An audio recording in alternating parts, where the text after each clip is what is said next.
now we'll head out to the Pirate Radio Live line and continue our ECU football opponent previews. And we will talk SMU football today with Rich Phillips, play-by-play voice of the Mustangs. He joins us here on the Pirate Radio Live line. Rich, how you doing today? Good. How are you? Doing great, and looking forward to ECU and SMU. And I say that because these teams always put up some fireworks when they get together. And I was looking at some past meetings between the two, Rich, and you got to go back a few years now to the last time these two teams met. But ECU and SMU in the last 5 meetings have combined for 90 points in 2020, 110 in 2019, 86 and 16, 72 and 15, 69 and 14. So, Rich, hopefully more fireworks this year when these two teams get together. Yeah, I guess we'll talk offense. Obviously, not a lot of defense stuff in this series. No doubt. And, boy, the last one, ECU had a huge lead at halftime. SMU scored a lot in the second half. But, again, that has been 3 years ago. And, boy, things can change quickly in college football. We all know about that. SMU coming off a 7-6 season, Rich, and went to a bowl game, lost to BYU. But how would you kind of summarize the 2022 SMU football season? It had some ups and downs. You know, that bowl game, they did lose to BYU because they decided they were going to either win or lose it. They scored a touchdown with seconds to play and went for 2 rather than 1 to tie. So at that point, head coach Rhett Lashley decided we're going to finish this regulation one way or the other. But I'd say for his first year running the program, it was good. They had some things to fight through, including starting quarterback being hurt a couple of different times, and actually had 2 different backup quarterbacks that helped them in victories last season, and those are the 2 guys that are leading the way at quarterback coming back this season. Rhett Lashley, a guy that has been around coaching at different spots on the offensive side of the ball, previously to SMU at Miami, but also had spent time previously at SMU as well. So how about a young head coach there in Rhett Lashley? You talk about getting his feet wet. How do the folks there in Dallas feel about him? Oh, everybody was thrilled when he was named as the replacement after a very frankly, tumultuous end to the Sonny Dykes time here. As great as Sonny was in his 4 years, it ended badly with all the rumors flying around, and then he eventually went over to the crosstown rivals at TCU. But Rhett was already, as you mentioned, a known quantity. He was the offensive coordinator at SMU in 18 and 19 before taking that job at Miami, and he was immediately welcomed back. He, his wife, their whole family just quickly ingrained in the philosophy and within the community over at SMU. And then, you know, he's a big offensive guy and put up huge offensive numbers for his team last season, and the play caller, the designer of everything, and I really think he did a great job last year. You mentioned Sonny Dykes, TCU. SMU and TCU faced off last year. They will do it again this year, and looking at the schedules, Rich, East Carolina will open up at Michigan. They've also got some non-conference games with Marshall and App State. Pretty good non-conference schedule, but SMU says, I'll raise you on that. At Oklahoma, at TCU, and then the opener at versus Louisiana Tech at home should be a good one as well. It's a tough non-conference schedule for you guys. It definitely is. As you mentioned, those 2 road games, obviously huge, taking the step up to those Power 5 schools that are in the Big 12 right now. La Tech, no layup in that home game either. So, yeah, the first month of the season, pretty tall task right now for SMU.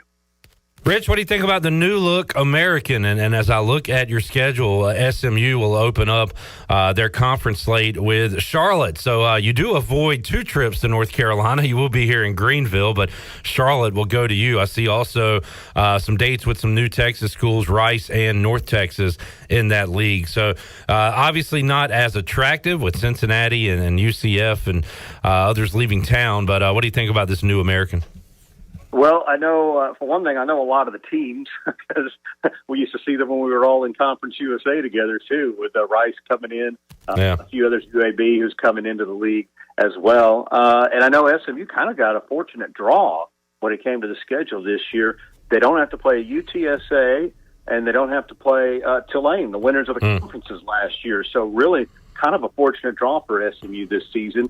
Definitely a different look. As you said, the conference opener for the Mustangs, the school that we've never played against, Charlotte, on September 30th before we start seeing some familiar foes. So Some changes. North Texas, though, also in there as a conference opponent, and SMU's been playing them every year for about the last decade. So kind of a school they're very familiar with. Rich Phillips joining us, talking some SMU football. And Rich, as I've looked at the odds, and, we'll have media days coming up soon, and media will pick the polls and all that. But looks like 4 teams kind of at the top right now with SMU, Memphis, UTSA, Tulane, East Carolina kind of in there in the middle with a group of schools. But I don't know. How do you look at it? How do the folks around there look at it as far as SMU's chances to be at the top of the conference this year? Yeah, I think that's a pretty good assumption there of who the top teams are, those top 4 that you named out there. And SMU, I think, has a good shot, but a lot of it is all based off one thing. Their redshirt freshman quarterback, Preston Stone, actually he's a sophomore now, I should say. He redshirted 2 years ago and then played sparingly last year. But Preston Stone does have limited snaps, and the keys to the offense have been handed over to him. He's the highest rated recruit that SMU's ever had since the ranking services came around, and a guy from right here in Dallas-Fort Worth, too, who stayed home to come to SMU. And he was recruited so far back in high school that Rhett Lashley was the offensive coordinator that recruited him before he went to Miami, and now he gets the chance to finally be his head coach. If he's as good as everybody expects that he's going to be, I think SMU's got a really good chance in this conference.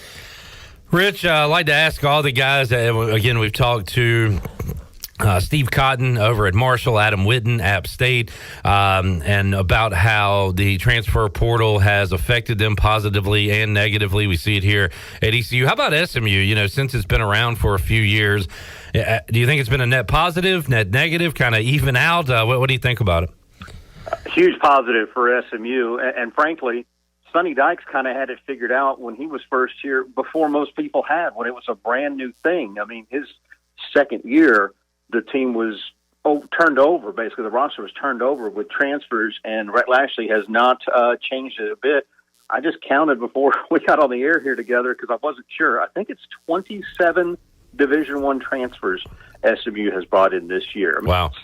That's an insane number, if you ask me. I mean, it's almost a third of your roster that they have turned over, and many of them are guys that are expected to be contributors right away because they were contributors where they came from. A good handful of them, 4 or 5 of them, played for Rhett or with Rhett when he was at Miami, both on the offensive and defensive sides. Guys had transferred here from Miami. It's been nothing but a great thing for SMU. The last few years, it's been the quarterback position. Tanner Mordecai the last 2 years was an OU transfer that came here. Prior to him was Shane Buechele, who was a Texas transfer who came here and had 2 fantastic years. So SMU's kind of been transfer U over the last 4 or 5 years, and it's worked out really well. Yeah, becoming part of the norm, and maybe it does add a little more researching you have to do while you're hanging out during the summer, right, Rich? Some new names to get to know. Absolutely. The whole backfield, the wide receiving core, I think half the offensive line probably is going to be transfers, and also most of the defensive line and almost all of the secondary, I think, that will probably start will all be transfers this year for SMU.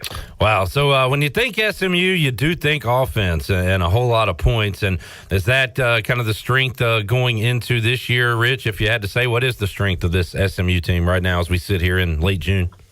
Again, like I said earlier, assuming the quarterback that played a ton, Preston Stone, is what we think he is, yes, I believe the offense will still be the strength of this team.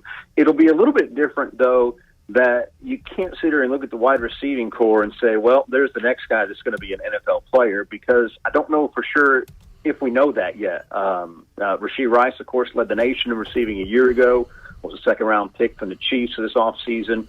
We've had many other guys, James Prochet, Cortland Sutton, a number of other guys that have NFL picks off of this team at receiver.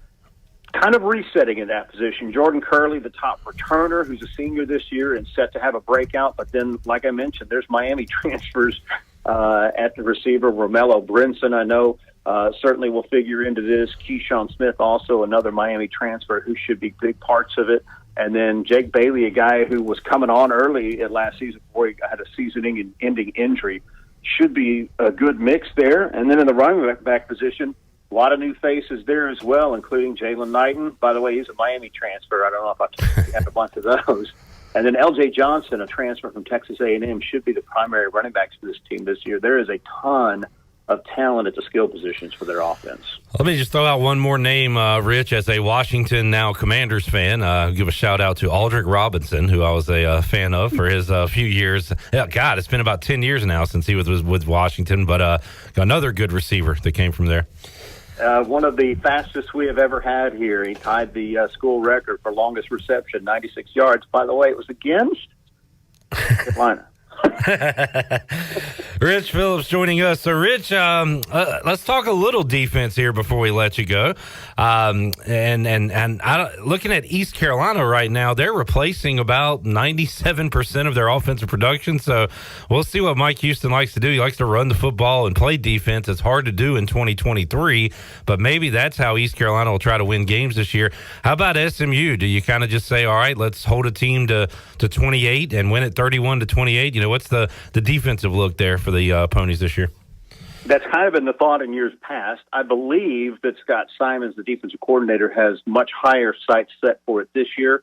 By the way, he was the Liberty defensive coordinator before he was hired here at SMU, and he's brought in multiple transfers from Liberty, who've been very good, especially on the defensive side. Chris Megason is a transfer from Liberty who should be starting in the secondary, I think, this year at corner, and they've got a linebacker they brought in from Liberty as well, Ahmad Walker, who should be in the mix. Defensive line, though, I think is where they're really going to make their mark. They've got several good returners. Nelson Paul led this team in sacks at defensive end last year. They had a couple of freshmen last year in Jalen Samuels and Jaden Jones with tremendous size and speed on the edge, and they've got another year under their belts. And then just a ton of transfers that have come in to be part of that defensive line mix. That's probably going to be the strength of this defense is up front. Rich Phillips joining us, play-by-play voice of the SMU Mustangs. The Pirates and Mustangs will go at it coming up this season, I believe, on a Thursday night. It'll be October the 12th on ESPN. So, as I mentioned when we first started, expect some fireworks. I don't think gambling will be legal in North Carolina by that time, Rich. I think that's going to happen next year. But if you are in a gambling state, maybe take the over. Could be a lot of points, as there always is. Could be. Have y'all figured out another year of eligibility for Holton Ahlers yet? We're trying to figure it out, Rich. Looks like we're finally going to have another quarterback. And, he's look, they hadn't played in so long, and he's been a part of the last two meetings, 19 and 20, I believe, right? So Yeah, he's been around a long time there. And, so many guys have, too, with COVID, getting the extra years here and everything. I've lost track of what grade everybody is in anymore. Well, Rich, hopefully you can get some good barbecue when you come here to Greenville. We'll try to catch up with you the week of the game, talk more SMU football with you. But have a great rest of your summer, and we'll talk to you down the road, Rich. Okay, appreciate it. Thanks a lot. Rich Phillips, play-by-play voice of the SMU Mustangs, joining us today on Pirate Radio Live.